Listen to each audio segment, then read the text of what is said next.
कि जब चुनाव था उस समय मुकेश सहनी जी की पार्टी वीआईपी पार्टी इस गठबंधन में थी और भारतीय जनता पार्टी का पार्ट थी। ये निश्चित तौर पर उन्हें बुलाना चाहिए। ये अति पिछड़ा का अपमान है, इसका खामियाजा एनडीए को भुगतना पड़ेगा।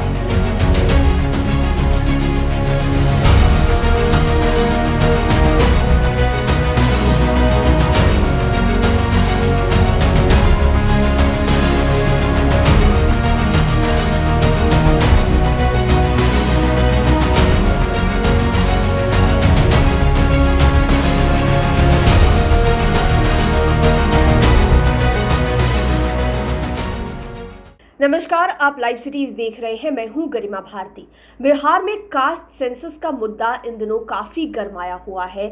एक और बीजेपी मान नहीं रही थी और खास करके बीजेपी का केंद्रीय नेतृत्व कास्ट सेंसस करवाने के बारे में मान नहीं रहा था, लेकिन मुख्यमंत्री नीतीश कुमार और नेता प्रतिपक्ष तेजस्वी यादव अड़े कि बिहार में जातिगत जनगणना होनी ही चाहिए और राज्य सरकार अपने खर्चे पर जाति आधारित जनगणना कराने के लिए तैयार हो गई। इसको लेकर कल ऑल पार्टी मीटिंग रखी गई थी, यानी कि सर्वदलीय बैठक बुलाई गई थी, जिसमें 9 पार्टियों ने शिरकत की थी। 9 पार्टी के जो प्रतिनिधि थे वो एक साथ बैठे थे। इस मुद्दे पर चर्चा हुई, सहमति बनी और 2 पार्टियां वीआईपी है और लोजपा रामविलास है, 2 पार्टियां इस मीटिंग में शामिल नहीं हुई थी। जिसके बाद अब सवाल खड़े होने लगे हैं मुकेश सहनी को लेकर, उनकी पार्टी वीआईपी को लेकर, कि जब सरकार बनाने के समय मुकेश सहनी की पार्टी वीआईपी को सम्मिलित किया गया था और वो कह भी रहे थे कि हम 5 करोड़ अपनी तरफ से दे देंगे जाति आधारित जनगणना करवाने के लिए, तब उन्हें इस बैठक में शामिल क्यों नहीं किया गया। विषय में आम जनता पार्टी के अध्यक्ष विद्यापति चंद्रवंशी ने क्या कुछ कहा है, आप सुनिए।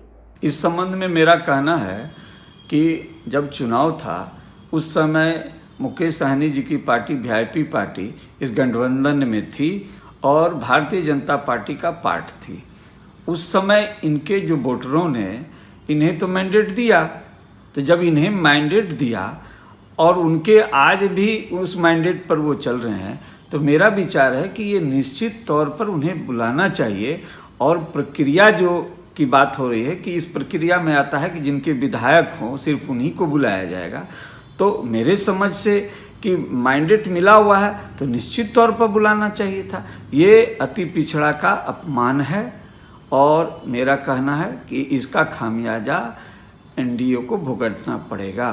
तो आपने विद्यापति चंद्रवंशी को सुना। उन्होंने कहा है कि मुकेश सहनी को इस बैठक में शामिल ना करना पिछड़ों का अपमान है, पिछड़ी जातियों का अपमान है। जाति आधारित जनगणना इसलिए करवाई जा रही है ताकि जो लोग समाज में वंचित हैं, नीचे तबके के हैं, उन्हें योजनाओं का लाभ मिल सके और उनके अनुसार बिहार में योजनाओं को डिजाइन किया जा सके ताकि उन्हें जो भी कमी घटी है वो पूरी की जाए।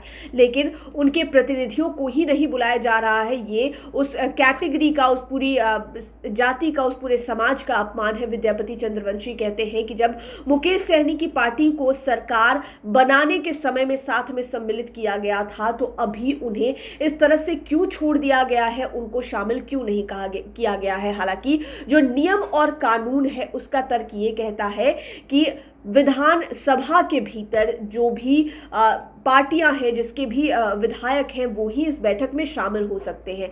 तो चिराग पासवान की पार्टी के एक विधायक जीते हुए थे जो जेडीयू में शामिल हो गए। इसके बाद मुकेश सहनी की पार्टी के जितने भी विधायक थे वो बीजेपी में जाकर शामिल हो गए। तो इस हिसाब से टेक्निकली उन्हें इसलिए उस बैठक में शामिल नहीं किया गया था। लेकिन अब कहा जा रहा है कि उन लोगों को बैठक में शामिल ना करना, खास करके मुकेश सहनी को शामिल ना करना, ये पिछड़ों का अपमान है। देखना होगा कि बिहार में जाति आधारित जनगणना को लेकर और कितनी और किस तरह की राजनीति की जाती है। हालांकि अभी सहमति बन रही है, देखना होगा कि आगे इस कार्य को कैसे पूरा किया जाता है। आप लाइव सिटीज के साथ बने रहें। अगर अभी तक आपने हमारे चैनल को सब्सक्राइब नहीं किया है तो जरूर कर लें। ये वीडियो फेसबुक पर देख रहे हैं तो पेज को लाइक करें। आप हमें ट्विटर पर भी फॉलो कर सकते हैं। धन्यवाद।